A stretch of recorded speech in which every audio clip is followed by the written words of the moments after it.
৩৩ বছরের ইতিহাসে দ্বিতীয়বারের মতো অনুষ্ঠিত হলো ঢাকা বিশ্ববিদ্যালয় ছাত্র সংসদ ডাকসু নির্বাচন। প্রথমবারের মতো নির্বাচনে নিরঙ্কুশ বিজয় পেয়েছে শিবির সমর্থিত শিক্ষার্থী জোট প্যানেল।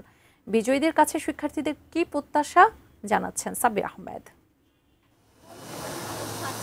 দীর্ঘ ৬ বছর পর আবারও অনুষ্ঠিত হয়েছে ঢাকা বিশ্ববিদ্যালয় ছাত্র সংসদ ডাকসু ও হল সংসদ নির্বাচনকে ঘিরে মঙ্গলবার সারাদিন ঢাকা বিশ্ববিদ্যালয় ক্যাম্পাসে ছিল উৎসবের আমেজ।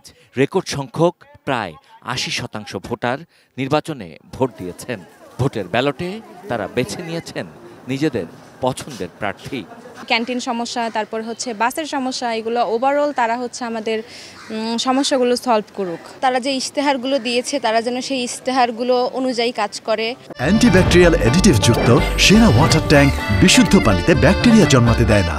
ডাকসুর মূল 3টি পদ ভিপি পদে সাদিক কায়েম, জিএস পদে ফরহাদ হোসেন এবং এজিএস পদে মহিউদ্দিন খান ছাড়াও বেশিরভাগ পদেই বিজয়ী হয়েছেন শিবির সমর্থিত শিক্ষার্থী জোটের প্রার্থীরা।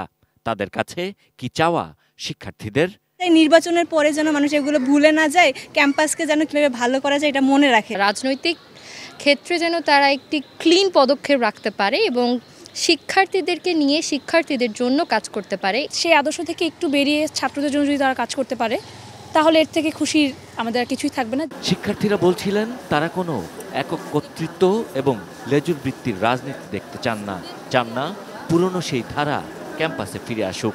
লেজর ভিত্তিক রাজনীতিটা ছিল একচেটিয়া, আমিও এটার একটা ভুক্তভোগী। ক্যাম্পাসের যে রাজনীতিটা সেটা একদিকে যেন ঢেলে না পড়ে, সুষ্ঠুভাবে ক্যাম্পাসটাকে পরিচালনা করতে পারে, ক্যাম্পাসের বিভিন্ন কার্যক্রমগুলো, এটাই প্রত্যাশা। শিবির সমর্থিত প্যানেলের প্রচারে উল্লেখ করা হয়েছিল তারা থামবেন না, তারা থামেননি, তারা বিজয় ছিনিয়ে এনেছেন। শিক্ষার্থীদের ম্যান্ডেট পাওয়া বিজয়ী নেতারা যেন ইশতেহার ও প্রতিশ্রুতির কথা ভুলে না যান সে বিষয়টিও স্মরণ করিয়ে দেন শিক্ষার্থীরা। Sabbir Ahmed, ATN news, Dhaka.